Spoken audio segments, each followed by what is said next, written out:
Coming up on the Inside Indiana Business Television podcast, electric vehicle production in Indiana could get $1 billion boost. Salesforce wants to help your next registration renewal go more smoothly. We introduce you to the Vintage Gypsy, a woman-owned staffing firm as a Hoosier success story. We detail one of Indiana's largest life science investments in years. Butler's AD takes on a big role with the NCAA, and we spotlight the Million Meal Marathon.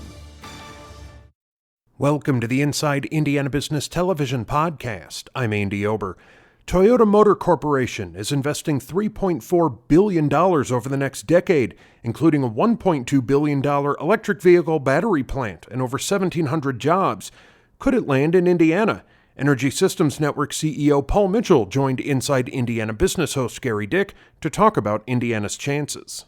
Toyota made headlines this week with big plans, $3+ billion over a decade, a $1.3 billion electric vehicle battery plant. Can Indiana compete? Can Indiana get this investment? Absolutely. The EV industry is surging. We're going to reach 6 million, almost 6 million EVs sold worldwide. Just in the U.S. alone, demand is up 200% in the second quarter of this year. So automakers, including Toyota, realized they got to start building batteries to keep up with this demand for EVs. And as Toyota stated, they're looking to put those factories in locations that are close to where they have assembly plants. And of course, we know we've got a long history of assembling Toyotas here in Indiana. So I think we've got as good a shot as any state in winning this. And certainly this won't be our only opportunity. More and more of these kinds of battery production facilities are going to be announced, and Indiana's going to be right there in the middle of it, competing for these jobs. Yeah, you mentioned Toyota. I know plans for an electrified version, Lexus and a Toyota model being built down in Princeton. But back to your point, this isn't the only bite at the apple. This is here to stay. All of the automakers essentially are saying, hey, we've got to invest big time in electric vehicle batteries. And how is Indiana positioned to take advantage of it? Well, and just it's not just EVs. It's not just it's automakers. I mean, batteries are being used in grid storage with renewable energy and IoT devices, even life sciences. So Indiana's rich history in battery technology, where we developed some of the first lead acid batteries. We developed the powertrain and the battery system for the first GM EV1. And today we have assets like the Battery Innovation Center that's working with hundreds of companies from around the world to accelerate innovation in the battery space, as well as our research universities, Purdue, Notre Dame, and others. I think we're well positioned, and we've got a tremendous workforce that knows how to build advanced electronics. Yeah, Stellantis in Kokomo, that recent announcement, several $100 million of investment, transmissions directly related, again, to electric vehicles, right? I think all of the OEMs in Indiana, whether it's Toyota, Honda, Subaru, Stellantis, even GM, and then those who aren't here yet, you're going to see investments that have that show this transition that they're making toward electrification. And again, we're talking about batteries today, but it's not just batteries; it's the entire ecosystem. It's the supply chain. It's the components. All of them have to be modernized to support this EV industry. A lot of people in the auto industry are watching this broadcast, a lot of families, parents, as well as they look to the future for jobs. How rich in terms of jobs, the jobs of the future, is this marketplace? There's a lot of jobs involved in this. And I think one of the important things is in the battery space in particular, we are seeing that the bulk of these large battery production facilities are locating in markets where the vehicles are being sold. So I don't think we have to worry as much about all the batteries being built, say, in China or in Asia and them shipping them over here. That is something that's important for workers in the U.S. to understand. And the state is investing in this, right? The state has created this electric vehicle product commission that's going to be looking at what do we need to do to train our workers, to add regulations that make this industry thrive in Indiana. So it's going to have to be a collaborative group effort. But I think people that work in the automotive industry are going to be able to continue to have well-paying, long-term jobs as we transition to EVs. Paul, as we wrap up, I mentioned you're at the Indianapolis Motor Speedway, the Indy Autonomous Challenge, presented by Cisco. It's somewhat of a related story because this is all about innovation, driverless vehicles, the future of the automotive sector. How important is this for Indiana's stature, if you will, in the global automotive market? Well, the entire world is watching this competition. I mean, we have 9 teams representing 21 universities from 9 countries. We've got media here from around the world that are coming to see something that nobody's ever seen, which is fully autonomous race cars running at 100 miles plus around the most famous racetrack in the world. So it's going to get a lot of attention. The challenge for us and for the state will be, how do we capture the momentum of this and turn it into some long-term economic wins for our state? And that's something I'm committed to, certainly myself and most of the people involved in this effort. Paul Mitchell, the CEO of the Energy Systems Network, some great perspective on electric vehicles, batteries, the future here in Indiana. Paul, as always, thanks for joining us. Renewing your vehicle registration can be a pain. The Indiana Bureau of Motor Vehicles is working with Salesforce to help your next renewal go more smoothly. BMV Chief Communication and Engagement Officer Susie Geyer came on the show with details. I think most people, they don't think of government going to the private sector for technology solutions. Why do this? Why has the BMV really made it a focus and a priority to connect with Salesforce to improve their business processes? Yeah, I think when we look at our approach to how we serve Hoosiers, we're really focused on providing timely and accurate information when they look to conduct a transaction with us. And the great thing about Salesforce is it enables us to deliver information quickly and in a very customized fashion to Hoosiers. So instead of just sending them something in the mail, notifying them of an upcoming renewal, we can utilize this solution to connect with them via email or text message and send a very specific message to them so they know not only what is due for renewal, but where they can complete that renewal, and also in many cases what documentation is actually required to conduct that renewal as well. Talk about what this technology has done. As you mentioned, 6 million interactions, renewals, typically sending out these bulky packages. That's all changed with electronic notification. Yeah, it sure has. We've seen a significant shift in the behavior of Hoosiers. Before the pandemic, we saw some adoption. Around 600,000 folks were opting into the system, but the pandemic really accelerated that. And I think Hoosiers really saw the opportunity to get that information more efficiently and conduct their transactions faster. And so we've really grown that platform, and it's now at over 1.4 million people receiving notifications that way. Is this, we're going to see more of this? Salesforce, of course, has a major regional headquarters here in Indianapolis. This partnership with Salesforce, can you see this continuing to grow? Absolutely. I think we benefit very much from having Salesforce around the corner and have developed a strong relationship with them. The agency sends out hundreds of notifications to Hoosiers for many different reasons, and we would really like to shift as many of those to an electronic format as we can, and also enhance some of the services we provide, notifying you not only what's due for renewal, but also maybe information that has been mailed to you that you need to keep an eye out for. Obviously, a lot of negatives tied to the pandemic, but in this instance, do you look at lessons learned, especially when it comes to technology adoption and some of those types of things, but lessons learned through the pandemic that will be of benefit going forward? Certainly. I think when you look beyond just the investment in email, it really solidified that digital investment is very important for us. And so as we continue to enhance services through electronic notification, we're also looking at additional services. Maybe in the future, it means you'll be able to scan documentation so that you can conduct an address transaction on a kiosk rather than visiting a branch. Or you'll be able to maybe in the future have a mobile driver's license in your pocket. So I think the trends that we saw in behavior really just said, hey, this is the right approach and it's the right investment. Let's do more of it. All right, more technology on the way. Susie Geyer with the Indiana Bureau of Motor Vehicles, big partnership with Salesforce. Susie, thanks for joining us. Thank you very much. All right. Are you thinking about slipping on those Greg Brady bell bottoms, or are you partial to the ruffle look from the 40s or 60s? Around Indiana reporter Mary Rachel Redmond turns back the clock this week and takes you to the Vintage Gypsy in Indianapolis. Inside this unassuming 30,000 square foot antique mall in Southport is one of the finest vintage clothing stores in the country. When walking into the Southport Antique Mall, fighting the urge to stop and admire the shelves upon shelves of antiques isn't easy. But trust me, It's worth exercising just a little bit of willpower to find this set of stairs leading to the Vintage Gypsy.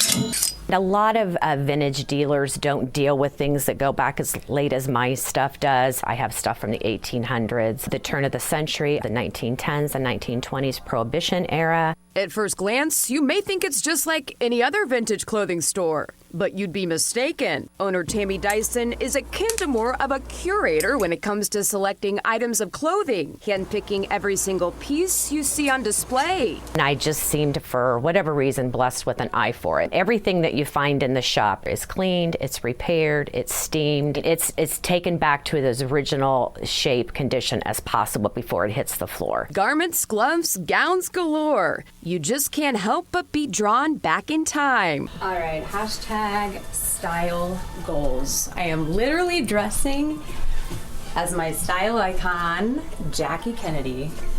Pillbox hats. I feel like I look the part.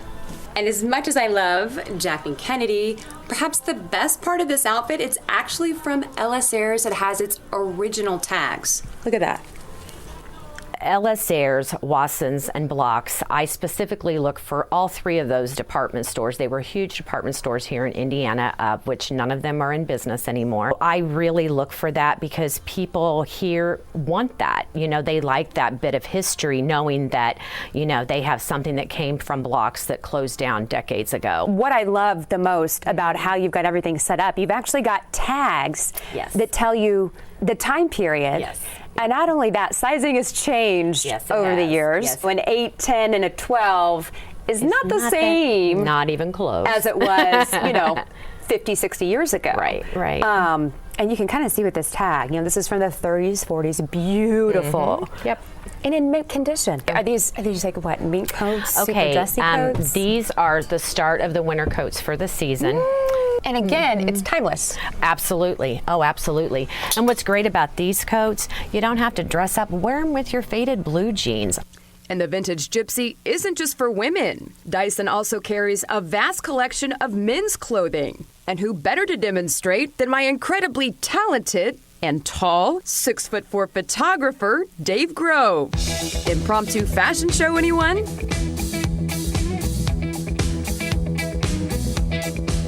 Dyson's treasure trove of vintage clothing has even captured the attention of Hollywood.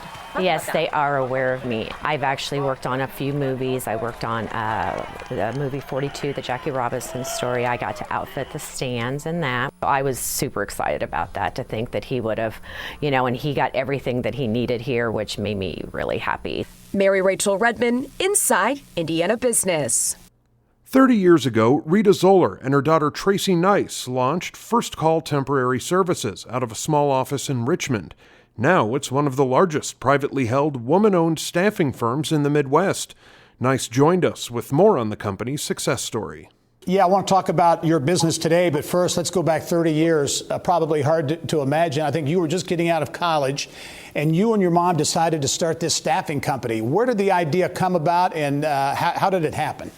Oh, good question. My mother actually had worked for both national and statewide staffing companies. Mm-hmm. And then circumstances had her moving from Arkansas to Indiana, and she thought it'd be a great time to try running her own business. I was just getting out of college, so we just sat in a Red Lobster and made a business plan and decided to start it. Good things happen in a Red Lobster. Hey, what do you remember about those early days? Because you have grown very, very nicely over the years. But how about those early days? What was it like starting up? Well, we started getting business and growing really quickly. So what I remembered is that it was a lot of fun. It was a tremendous amount of work. And we worked all the time, and we just had a fantastic time. And when we started bringing staff on, and there was great enthusiasm, and we were starting something we thought would be very special and hoping to give a place for people to work that was very special. And I remember a tremendous amount of work, tremendous activity. And absolutely. Talk about, Tracy, what you feel are really the keys to growth over the years, because, again, you are not only throughout the state, the Midwest, the southern states as well. What's been a key? The key has probably been adapting to new market conditions and technology. We've seen the technology change tremendously, as I'm sure everybody has. I mean, in the last 3 years, it seems to be changing so quickly it's hard to keep up. But when we first started, we had one computer. So learning how to adapt with the technology and getting our customers and being able to adapt to different technological needs has been the most interesting constant. Has that been key, especially, you're a woman-owned business, obviously. You began as a startup and really have grown very nicely organically. When competitors, I assume, get bigger through acquisition, the technology key to competing with kind of the big boys, if you will? Yes, I do. I think that it is key in able to compete with the big boys. And we have decided to grow organically, which gets us to be able to evolve our staff along with the technology as much as we're evolving along with the technology. Yeah, we have about 40 seconds left, Tracy, but you've also got a quality assurance division as part of your company in addition to the staffing. Where do you see growth opportunities going forward? See a lot of growth opportunities going forward. We deal directly in manufacturing, and that's going to be, I continue to be very strong. We be looking at expanding our operations in Indiana since that's where we're based and that's our home. And we may be looking at some neighboring states as well and increasing our operations along the Midwest. First Call celebrating 30 years, a real entrepreneurial success story, now headquartered in Indianapolis. Tracy Nice. Tracy, thanks very much for joining us. Congratulations to you and your mom and the entire team there. Thank you so much. I appreciate it. Remember, you can catch Inside Indiana Business Television on stations throughout the state every weekend. Head to InsideIndianaBusiness.com to check listings. Medical device powerhouse Abbott has opened its new $38 million manufacturing facility in Westfield. It marks one of the largest life sciences investments in the state in years. Senior Vice President Mike Dale spoke with Kylie Valletta in the Business of Health. Officially welcome to Indiana. This plant is a really big win for the state. Abbott could have built anywhere in the U.S., so can you explain why Abbott chose Westfield, Indiana? Indeed, we had many choices, but we ultimately chose Indiana based upon people, location, cost of production, and potential for the future. We go through a rigorous process to evaluate what would be best to bring these products to patients around the world, and we chose Indiana as we went through that list. Your city of Westfield, Westlake, your Indiana Economic Development Corporation, Governor Eric Holcomb, Andy Cook, the reception we received, the cooperation that's required to bring forward one of these projects was exemplary. And ultimately, all of that was the reason why we chose Indiana. Add to that the schooling and the potential to recruit, and it was the best match for Abbott. So the facility is making the MitraClip exclusively. So it's called a miracle therapy to treat heart failure. Can you explain in layman's terms what the MitraClip is? Certainly. The heart is a pump. That's the most important thing to start with. And it pumps and delivers oxygenated blood to the body. And heart failure is basically a description of what happens when the heart is no longer able to deliver that blood. And most often, one of the reasons for that inability to deliver blood is because heart valves, which are doors that allow blood to move forward, become leaky. And therefore, blood goes backwards instead of going forwards. And MitraClip is a minimally invasive device that can be placed with a catheter through the leg into the heart. And in real time, with non-invasive imaging, the physician can navigate what we call the MitraClip to that valve and basically clip it together so that it functions normally, restoring the patient's health and extending their life as a result. It's a true revolution. It's so fascinating. Another facility in California also makes the MitraClip, but demand was so high that you needed this extra facility in Indiana. So can you explain why is demand so high right now for the MitraClip? Certainly. We're all living longer lives in every continent around the world. And with that comes a natural burden of heart disease, but in particular, structural related diseases, the things that cause the heart to fail, such as a leaky heart valve. And so when you look at that in a global proportions, and now that the evidence is available to demonstrate that this is indeed standard of care, ideally for patients who suffer from this problem, demand has grown exponentially. And so with that, we needed to look to the future and establish a new footprint that would allow us to meet that production. And that's why we chose Indiana. And this project, interestingly, was announced before the pandemic. About 6 months later, the pandemic hits. What has it been like pushing through all of those challenges and opening this facility during such a challenging time? Probably the exact same challenges each of us in Indiana who go home every day. Everything has been disrupted, and the same thing for our project. But again, I think Indiana can take great pride in the fact that we work together through that. The ability to source materials, to source the skilled labor required to continue to keep this plant on schedule. So there were many, many interruptions, barriers, and disruptions, but we were able to navigate them and ultimately bring the plant on schedule, online. And a little interesting nugget on you, Mike. You're on the advisory board for Purdue's Weldon School of Biomedical Engineering. So can you tell us a little bit about that Indiana connection? Certainly, yes. Norm Weldon, who endowed the school, the Biomedical Engineering School, is someone that I got to know early in my career in medtech. He's a renowned medtech executive, investor, and board member. And as we got to know each other over the years, with the culmination of the new school there at Purdue, he invited me to join the advisory board. And I enjoy my participation very much. And it's an opportunity to work with the students and help guide them and provide feedback to support the education process. All right, so you're part Boilermaker too. I am. In fact, I have 2 girls who are Boilermaker graduates. Oh, that's great. Okay, just a couple seconds left, but when these miter clips leave the line in Westfield, where do they go? They go everywhere around the world, more than 160 countries around the world. We're shipping in these individual devices. So this is truly a global solution to heart failure. And as such, you can just imagine the country, and we're probably there. All right. Well, thank you, Mike, for being on the show, and congratulations on the new facility. Thank you. Indianapolis-based Codelicious has landed nearly $4 million in seed stage funding. The company says the money will boost its computer science curriculum platform and have a big impact on Indiana classrooms. CEO Christine McDonnell has more in our Eye on Education segment. Anytime you get nearly $4 million in funding, that's a good thing. But I think who the lead partners, the lead investors here, EduLab Capital Partners, global company, Allos Ventures as well, kind of made a statement. Yeah, so excited for the reflection of what that investment means. EduLab Capital Partners is an edtech investment firm global out of Boston with international footprint, really supporting the repeat investors that we've had locally and the vision they've had for us. So Allos co-leading the round, Elevate Ventures, Jerry Capital, Kalina Ventures really feel like it's a reflection of the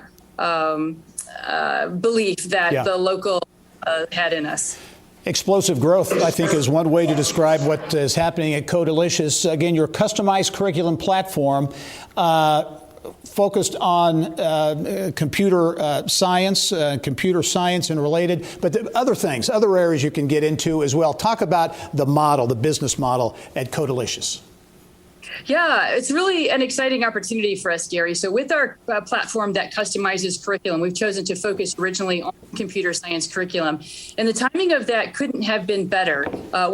Of this model, this type of delivery model in 2018. At that time, across the United States, education standards were being created for computer science curriculum, and they needed to move beyond Friday fun day activities and episodic projects. And so the ability to deliver a curriculum in a way that empowers educators to engage all of the students in their classroom has been both a great product and wonderful timing for the market. Well, talk about growth, because you are now in more than 100 school districts and schools, some 24 states as well. Just signed your first international contract. Yeah, how exciting to be in that mode where not only with a good product are we accelerating our growth across the United States at over 300% per year, Gary. We're on pace to triple the revenues that we generated last year and are forecasting it again for next year. But as well as getting international recognition, just signing our first contract. It's with a consortium of schools in Egypt, and are just very excited for the impact that our curriculum's having. Talk about the impact when it comes to growth from a jobs perspective. You're up to nearly 40 now and are definitely in hiring mode. We are, Gary. So excited to be on this side of scaling a company, really looking for putting the right people in the right positions and finding the majority of them right here in Indiana. And so to your point, we've just about doubled our entire workforce and are still hiring. We'll talk about growing your company here in Indiana and the tech ecosystem and how that's been important, because you started this thing from the ground up and have grown it obviously very nicely. Doing that in Indiana, what's it like to grow a tech company here in Indiana?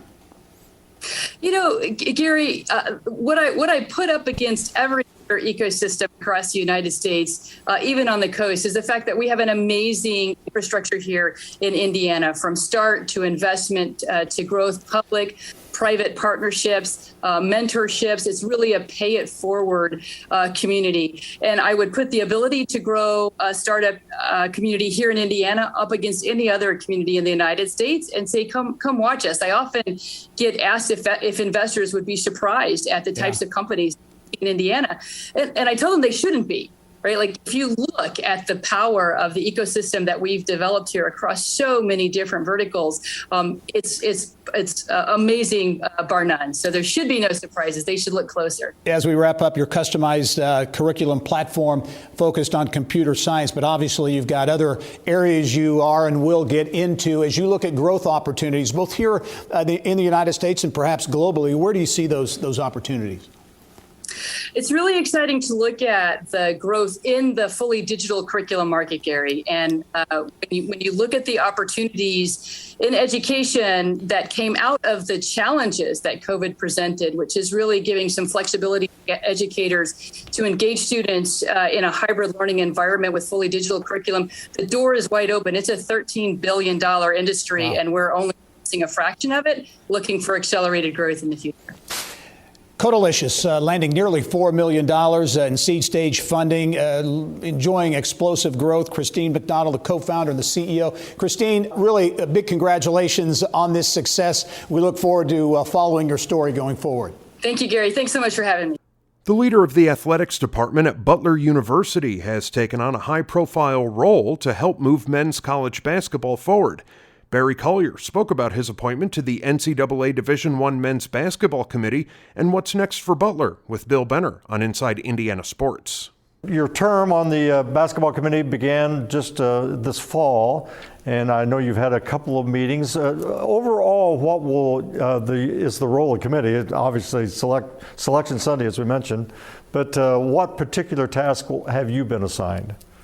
Well, we all have the same assignment with this selection piece in terms of being responsible for knowing as much as you can about 350 plus schools, basketball programs, and then the seeding and the selection and all that. But there are many things beyond that with officiating and site selection and ticketing and all of the things that go into making this massive tournament and unbelievable tournament happen every year. So I've got assignments for some conferences.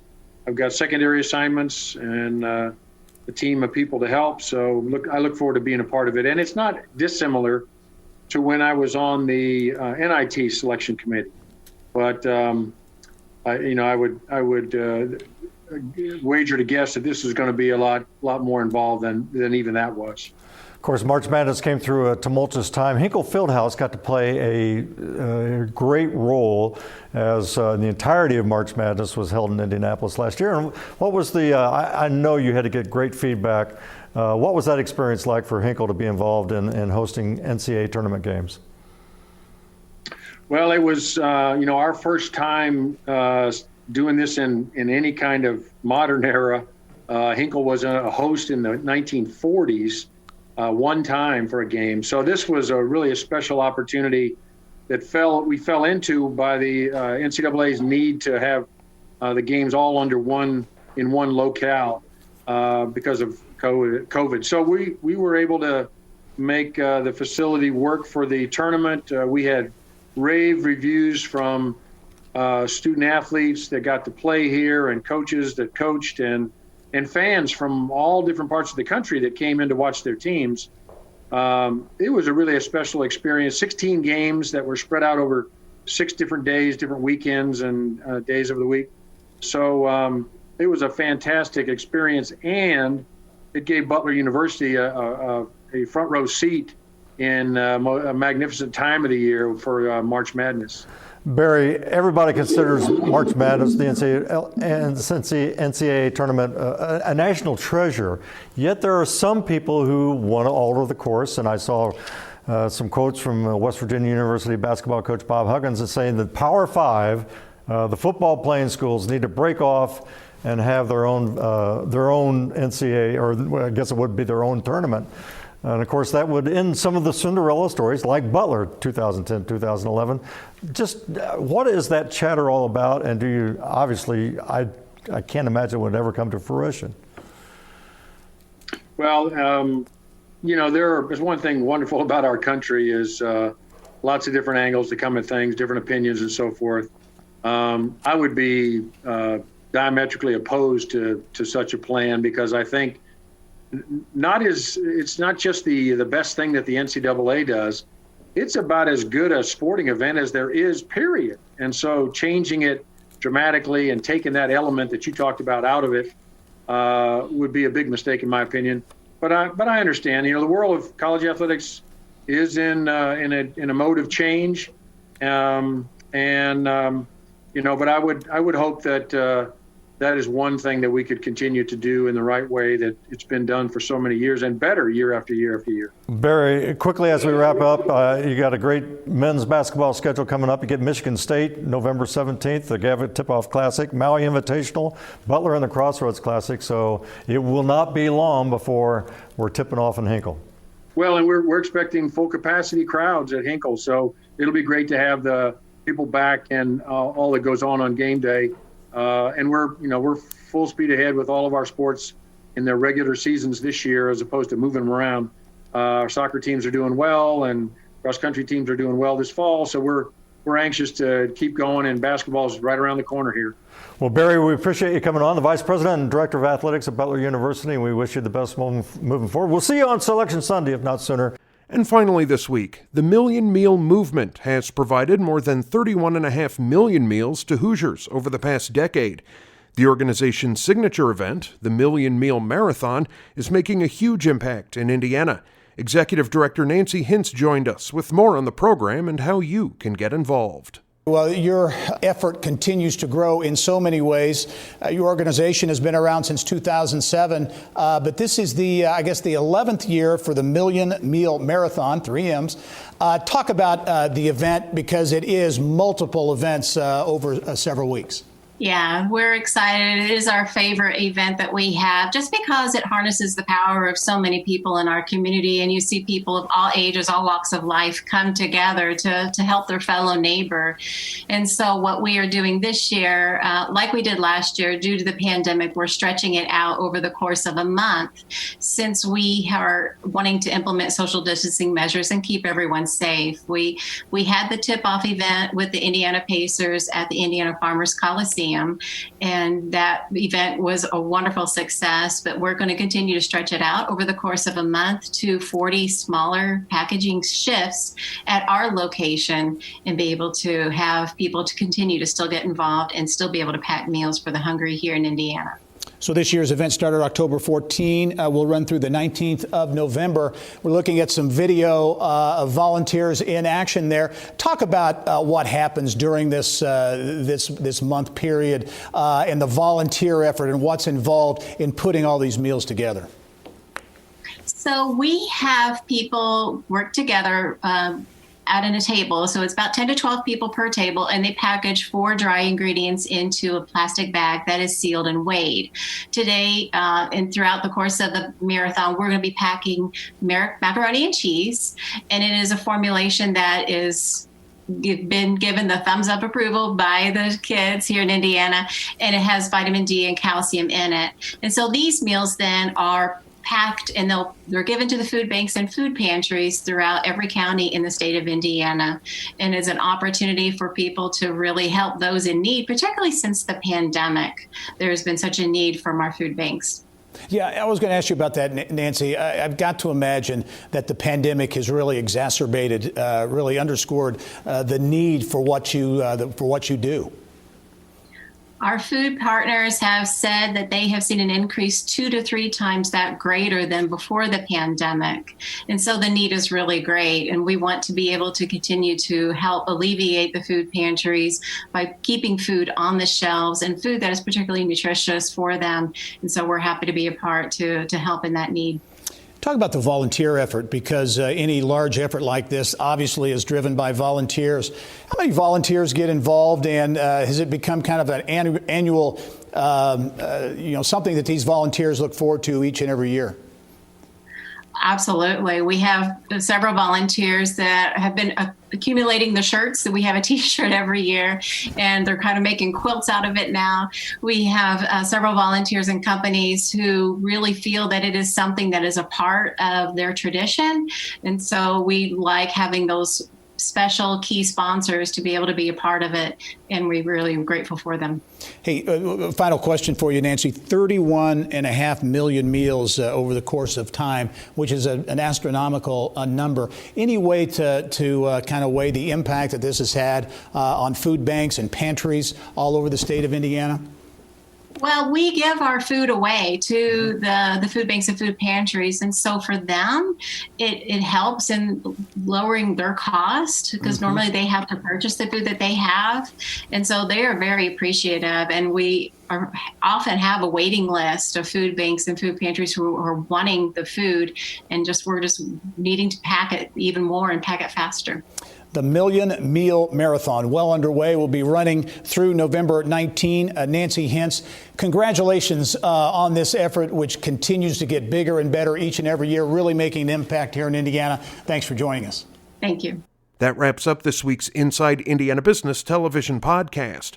Remember, you can find all of this week's TV segments, as well as the top business news from throughout the state, at InsideIndianaBusiness.com. While you're there, you can also subscribe to our platform of free e-newsletters. This is Andy Ober for Inside Indiana Business.